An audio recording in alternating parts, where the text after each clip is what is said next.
Boa noite! Bem-vindo a mais uma palestra aqui no canal do Sarai. O título da palestra de hoje é A Missão do Homem Inteligente na Terra. É o capítulo 7, Bem-aventurados os pobres de espírito, segundo o Evangelho segundo o Espiritismo, escrito por Allan Kardec. Mas antes de começarmos a palestra dessa noite, gostaria que vocês todos me acompanhassem numa Ave Maria, pedindo à nossa Mãe que nos ajude na compreensão das lições dessa noite. Ave Maria, cheia de graça, o Senhor é convosco. Bendita sois vós entre as mulheres, e bendito é o fruto do vosso ventre, Jesus. Santa Maria, Mãe de Jesus, rogai por nós, pecadores, agora e na hora de nosso desencarne. Que assim seja hoje e sempre. Amém. Então vamos lá. Como sempre, eu vou fazer a leitura do capítulo primeiramente para vocês e depois nós passamos a discutir. Missão do homem inteligente na Terra. Não vos orgulheis do que sabeis, porque esse saber tem limites bem estreitos no mundo em que habitais.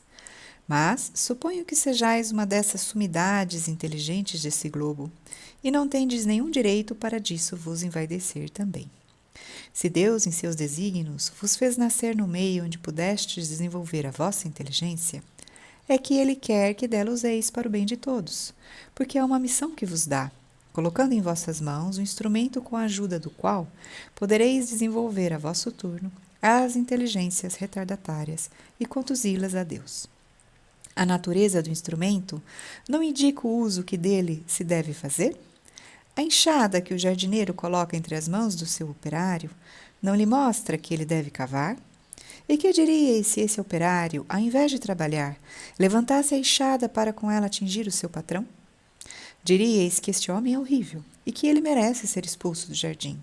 Pois bem, não ocorre o mesmo com aquele que se serve da sua inteligência para destruir a ideia de Deus e da providência entre os seus irmãos? Não ergue ele contra o seu senhor a enxada que lhe foi dada para roçar o terreno? Tem ele o direito ao salário prometido e não merece, ao contrário, ser expulso do jardim? E o será? Não duvideis disso? E arrastará existências miseráveis e cheias de humilhação, até que se curve diante daquele a quem tudo deve. A inteligência é rica de méritos para o futuro, mas com a condição de ser bem empregada.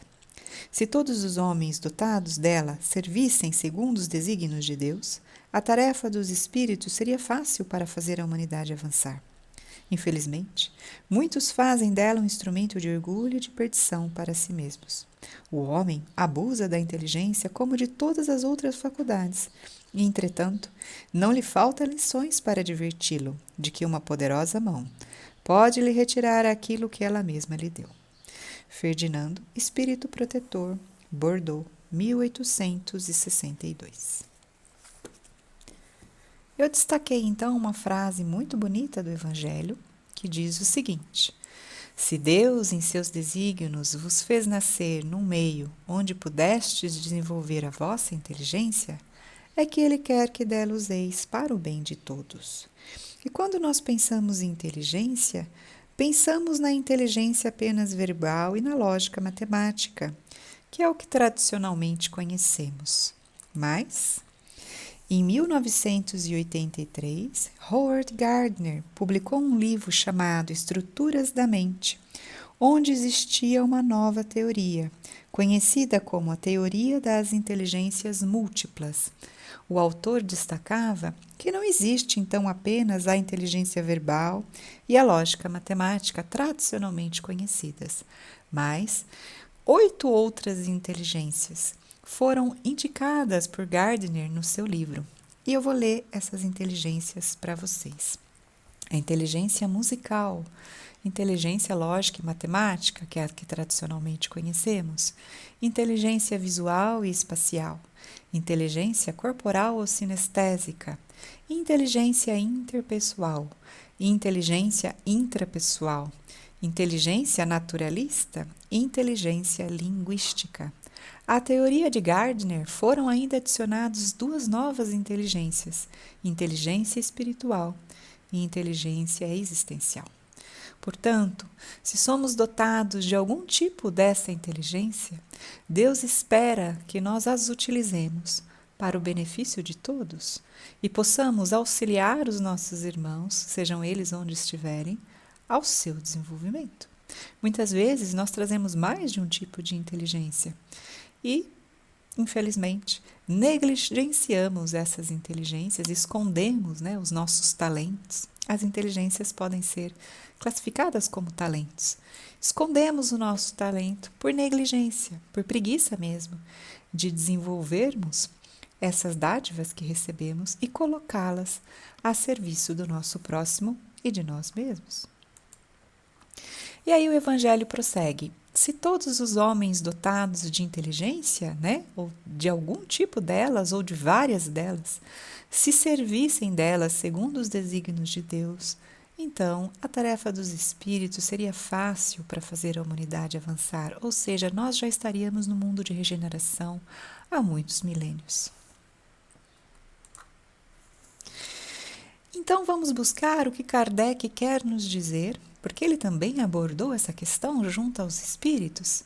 Por que os homens mais inteligentes, que revelam o espírito superior neles encarnados, são às vezes ao mesmo tempo profundamente viciosos? Veja então que Kardec se referia à inteligência conhecida como lógica matemática ou linguística, e não a outros tipos de inteligência que Gardner nos trouxe, mas que também é válida. Vamos ver então a resposta que o Espírito deu a Kardec. O Espírito disse assim: é que o espírito encarnado não é bastante puro e o homem cede à influência de outros espíritos que são ainda piores. O espírito progride numa marcha ascendente insensível, mas o progresso não se realiza simultaneamente em todos os sentidos.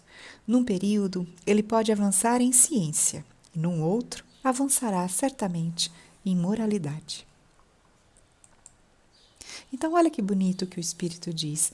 Num período, o espírito que está encarnado pode avançar em ciência, ser um grande cientista da lógica, da matemática, da linguística, mas ser carente da parte de desenvolvimento espiritual e da moralidade. Por isso, ele terá que ter outras encarnações, onde esse outro tipo de inteligência terá que também ser desenvolvida. Vamos ver então as questões 780 A e B do Livro dos Espíritos, onde Kardec continua tratando desse mesmo tema. 780. O progresso moral segue sempre o progresso intelectual? Ao que o espírito responde: é a sua consequência, mas não o segue sempre imediatamente. 780A. Como o progresso intelectual pode conduzir ao progresso moral? E o espírito responde: dando a compreensão do bem e do mal, pois então o homem pode escolher. O desenvolvimento do livre-arbítrio segue-se ao desenvolvimento da inteligência e aumenta a responsabilidade do homem pelos seus atos. 780b. Como se explica então que os povos mais esclarecidos sejam frequentemente os mais pervertidos? Ao que o Espírito responde: o progresso completo é alvo a atingir, mas os povos, como os indivíduos, não chegam a ele senão passo a passo, até que tenham desenvolvido o senso moral. Eles podem servir-se da inteligência para fazer o mal. A moral e a inteligência são duas forças que não se equilibram, senão com o tempo. Interessante observar que o Espírito coloca também que é necessário, além do desenvolvimento da inteligência que nós estamos acostumados a classificar como inteligência lógica, a inteligência moral, que são duas forças que não se equilibram senão com o tempo. Ou seja, é preciso que nós reencarnemos mais de uma vez para que possamos fazer o nosso aprimoramento nesses campos e nas outras demais inteligências que nós vimos com Gardner.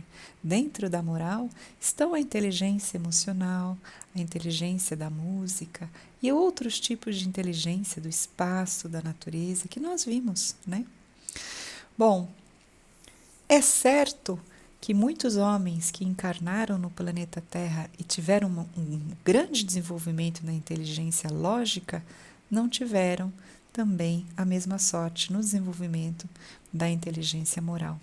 Nós temos a nossa ciência altamente desenvolvida e podemos aqui dar 2 exemplos de quando ela foi aplicada sem o desenvolvimento moral.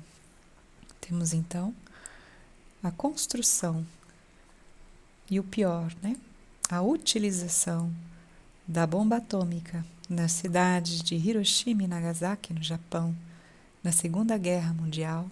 E temos também o bioterrorismo, onde fungos, leveduras, bactérias, que nos ajudam a maior parte do tempo, são utilizados como armas contra as pessoas e a sua saúde. Então aqui nós temos 2 grandes exemplos onde a ciência foi utilizada sem a moral. Ou seja, a inteligência pode se desenvolver sem a moral, mas o uso que se faz dela é muito pior do que quando a pessoa não tem a inteligência desenvolvida. Por isso que a primeira lição que o Cristo escolheu para o planeta Terra foi o desenvolvimento da moral e do amor. Uma vez que esta vertente for plenamente desenvolvida no planeta Terra, passaremos então ao desenvolvimento massivo da outra parte da inteligência científica tecnológica, pautada então na razão lógica, na matemática e afins. E nós já estamos vendo o princípio do desenvolvimento dessa outra inteligência que está chegando no nosso planeta. Nos últimos 50 anos, nunca tivemos avanços tão grandes em tão pouco tempo. E assim será, porque é chegado ao final a primeira prova. Aqueles espíritos, então, que conseguiram se desenvolver moralmente, amorosamente, que querem já ser melhor, que querem pensar no coletivo ao invés no individual, resguardando toda a sua individualidade, que parece ser uma coisa antagônica, mas na verdade não é. Nós somos seres únicos, nosso DNA é único e mesmo assim somos parte do coletivo. Quando a humanidade toda entender isso, que nós não precisamos ser idênticos aos outros para sermos irmãos, nós não precisamos ter o mesmo sequenciamento genético, podemos, através da nossa diversidade, da nossa múltipla inteligência, trazer contribuições para o nosso planeta Terra em conjunto, beneficiando a todos ao invés de somente uma pessoa ou a nós mesmos, então teremos atingido o final do desenvolvimento moral. E assim, o desenvolvimento científico baseado na inteligência, matemática, lógica, será exponencial no nosso planeta. É a nossa próxima etapa. Por isso que nós estamos, como eles dizem, na finalização da primeira lição que foi dada a este planeta e que Cristo é o nosso maior mestre. Se pudermos aprender as lições que ele nos trouxe, estaremos certamente capacitados para prosseguir nessa escola terrestre e aprendermos agora a parte da inteligência que nos cabe. Vou ler um pedacinho para vocês deste livro muito bonito, é o capítulo 30, Mereça Ser Feliz, que é da irmã Cidufo, psicografada pelo médium Vanderlei de Oliveira. Como ele é grande o capítulo, eu vou fazer algumas pausas para que nós possamos ir comentando os trechos que ele vem trazendo. Então ele diz assim: nós não somos a inteligência que amealhamos. Apesar disso, muitos tratam a inteligência como se fosse o traço mais valoroso da personalidade em razão dos sentimentos que o saber humano dinamiza no coração. Aqui o autor está falando daquela inteligência científica, a da racional, ok? Ainda hoje, expressiva maioria das criaturas guarda a agradável sensação de superioridade quando detentora de largas fatias de cultura e desenvoltura cognitiva. Possuí-la não é um problema, mas sim como nós nos enxergamos a partir do saber que acumulamos, porque o orgulho costuma encharcá-lo de personalismo e vaidade, criando uma paixão pela autoimagem, de erudição no campo mental. Os homens de saber de todas as épocas, com poucas exceções, foram criaturas que sucumbiram sobre o peso da vaidade. A capacidade para manejar a inteligência nem sempre era acompanhada pela habilidade em lidar com os sentimentos que decorriam do destaque da lisonja com que eram tratados. Isso é verdade. Eu já coloquei aqui para vocês, né, a criação de coisas, avanços tecnológicos que serviram para a morte e destruição do nosso semelhante. A começar pela pólvora, a invenção da pólvora na China, que foi feita pelo imperador chinês, né, para tornar bonitos eventos, porque eram os fogos de artifício, e o homem então utilizou para fazer o canhão e as armas de fogo. A fissão nuclear que nós vimos ali, utilizada então depois para criar a bomba atômica, matando milhares de pessoas na Segunda Guerra no Japão. E depois, os micro-organismos que nos auxiliam tanto, né? Lembrando que o penicillium foi através dele, um fungo, nós temos uma das maiores invenções, que é a penicilina. Hoje, vários micro-organismos são utilizados para fazer armas biológicas nas guerras que nós ainda temos no nosso planeta. Isso é muito triste. Então, realmente, né, a inteligência sem a moral pode trazer consequências, sempre fruto da vaidade e da nossa própria invigilância. Então, as pessoas inteligentes e cultas, não raro, tornam-se exigentes, excedem na avaliação acerca da sua importância perante o mundo. E isso colabora para diminuir a proximidade espontânea, em função de criarem conceitos que desnivelam seus relacionamentos, com propósitos de manterem as imagens que cultuam a si próprias. Tais exigências são sustentadas pelo sentimento de onipotência, originado dos estímulos sociais, que conceitou cultura como o quesito de realização pessoal dos mais importantes na Terra. O que ocorre em nosso mundo interior, a partir da relação que travamos com a instrução que conquistamos, é o fator fundamental para a nossa felicidade. No mundo que privilegia a inteligência como sinônimo de acúmulo de informações e descarta, né, os marginalizados, os incultos, é óbvio que essa faceta social promoverá na intimidade do homem um conjunto de fenômenos emocionais que influenciam decisivamente seu processo de crescimento espiritual. Quantos pais, por exemplo, educam seus filhos com a noção de sucesso e felicidade, realização existencial e vitória, conciliando-os com dinheiro e intelectualidade? Então, aqui cabe mais uma pausa, e isso que ele nos diz é verdade. A nossa sociedade valoriza a formação da inteligência lógica, muitas vezes em detrimento das outras inteligências. E o que ele diz aqui em relação às famílias? Por exemplo, um filho pode ter um pendor para a música, pode ter um pendor para outro, para a arte, para a dança, para o teatro. E como isso é uma expressão que não é valorizada, principalmente na sociedade brasileira, as artes são muito pouco valorizadas, né? Pode ser que esse jovem sofra uma pressão grande da família para que ele siga uma carreira considerada de maior sucesso, como a medicina ou a engenharia, né? Ou a advocacia, onde você terá então o reconhecimento social e econômico da sociedade nessas profissões. O que é mais difícil acontecer nas artes da música, na arte da pintura, na arte do teatro.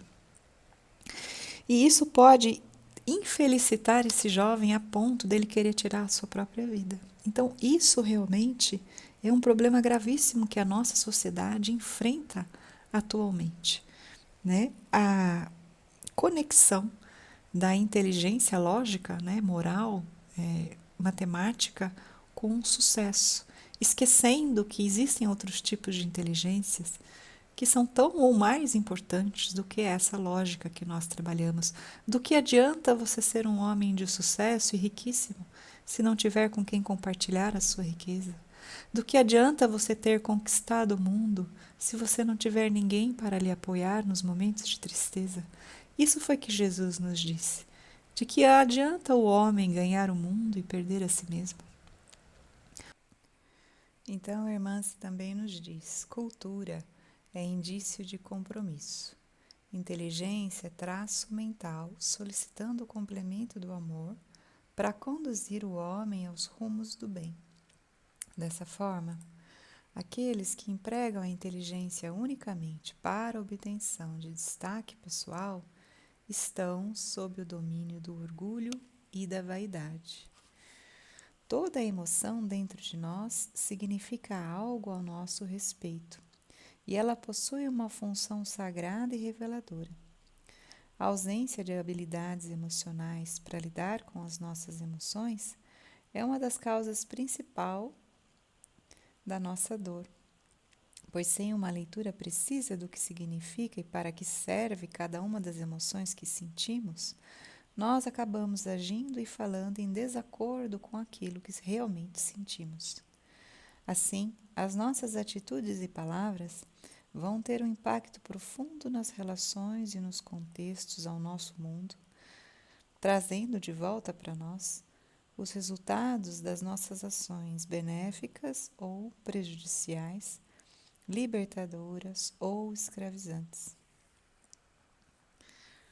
Todas as emoções primárias foram colocadas em nós como fios condutores da nossa evolução espiritual. Elas são instintivas e cumprem funções nobres na arquitetura da vida mental. Entretanto, a aquisição da experiência intelectiva, no transcorrer das múltiplas reencarnações, criou padrões estruturais de conduta alicerçados no egoísmo, que transformaram as emoções primárias, que seriam para o nosso bem, em tumultuadas variantes emocionais. Constelações de sentimentos e emoções passam então a gravitar no universo interior e profundo da nossa alma como expressões dessa mutação, na forma de sentir e perceber o que se passa no reino do coração. Estas são as emoções híbridas e a vaidade é uma delas. Isso que eu estou lendo para vocês está no livro Emoções que Curam, de Hermance Dufault. E ela vai discorrer um pouquinho sobre a vaidade. Então ela diz assim: a vaidade é um indicador emocional de que estamos necessitando avaliar uma carência, que é sempre evidenciada por meio da relação humana. A vaidade aparece quando nos sentimos menores, sem valor, em falta, ou seja, ela vem para suprir o que faltou e só aparece onde há escassez. Ela é também um sentimento fundamental para nos dar paz, já que sem ela não saberemos localizar muitos aspectos sutis da nossa necessidade. Sem a vaidade, nós não cuidaríamos, não sentiríamos faltas da alegria e de fazer algo por nós mesmos. Então, aprendemos muitas coisas de forma inadequada a respeito desses nossos sentimentos básicos e primários. Sem a vaidade, nenhum de nós constrói uma estima pessoal sólida, que é o pilar do auto-amor. Quem tenta sufocar a sua vaidade cria um campo energético para doenças orgânicas, como dores musculares, constantes infecções e um severo mau humor. No entanto, se somos dominados inadequadamente por ela, usamos-la como um mecanismo de defesa contra a sensação de inferioridade, da ausência de valor e poder pessoal. Então, a vaidade foi colocada em nós e foi orientada para a preservação da autovalorização, que é uma fonte do bem que estamos desenvolvendo à luz de nossos esforços de espiritualização. A vaidade é também prazer diante de tudo aquilo que nós já somos ou que já podemos realizar. Entretanto, quando ela é focada na vida exterior, ela é então a busca do prazer, do reconhecimento, do aplauso e da admiração alheia. Quando focada na vida interior, ela é a energia que nos garante alegria e satisfação com nossas realizações. E quem cultiva a alegria alcança melhor desempenho e leveza perante a vida. As coisas fluem. Energeticamente, a alegria é a emoção que lubrifica o cosmos sutil da aura. E a vaidade é um híbrido da alegria. Nós precisamos aprender a utilizar essas emoções para nos auxiliar ao longo da nossa vida. Nós vivemos um analfabetismo efetivo, que é muito maior do que o analfabetismo intelectual, sendo necessário um movimento de alfabetização emocional para toda a humanidade. Trata-se de um processo educacional que vai nos colocar em contato com a parte que menos conhecemos de nós mesmos, nossa vida interior, que é indispensável se nós quisermos investir em educação moral e libertação humana. E se vocês repararem, essa é a função da pandemia atual, colocar-nos em contato conosco mesmo, por obrigação. Estamos obrigados a ficar presos em nossas casas, para focar dentro de nós, o nosso mundo interior. Então não percam essa oportunidade de fazer esse investimento dentro de nós, de desenvolver essas inteligências que estão adormecidas e que não são valorizadas pela nossa sociedade. Pois no mundo em regeneração, essas inteligências serão muito requisitadas e só farão parte desse mundo as pessoas que puderem ter condições de ter começado a desenvolvê-las. Então, mais um pouquinho, então. O livro diz, né? Procuremos saber com clareza também se não estamos sofrendo de poluição intelectual, ou seja, se temos sabido ser seletivos relativamente ao conhecimento porque há muito lixo nas ideias terrenas, que a princípio parecem ser temas extremamente importantes e essenciais, mas que, na verdade, não oferecem nenhuma utilidade para a conquista da paz, da saúde e do crescimento dos povos. Muita informação pode não passar de escora para interesses pessoais, quando o importante é saber converter a informação em agente de transformação pessoal e coletiva, onde nos situamos. Em muitos casos, a sede do conhecimento pode camuflar complexos fenômenos da vida afetiva no capítulo das carências e da frustração. O convite para todos nós é que estejamos sempre bem informados e guardemos a simplicidade. Eis a virtude das almas solidárias. E ele finaliza com essa frase, que é uma frase muito bonita. Eu vou colocar aqui para vocês. Ter respostas simples para coisas complicadas é a grande virtude do homem inteligente na Terra, porque somente vibrando no espírito da simplicidade é que seremos capazes de tornar o saber numa alavanca propulsora rumo à felicidade e à libertação entre os homens. E fica então o convite de Jesus a todos, que nos disse assim: Vinde a mim, todos vós que sofreis e que estáis sobrecarregados, e eu vos aliviarei. Tomai o meu jugo sobre vós, e aprendei de mim, que sou branda e humilde de coração, e encontrareis o repouso de vossas almas, porque o meu jugo é suave e o meu fardo é leve. Obrigada por ter ficado até aqui.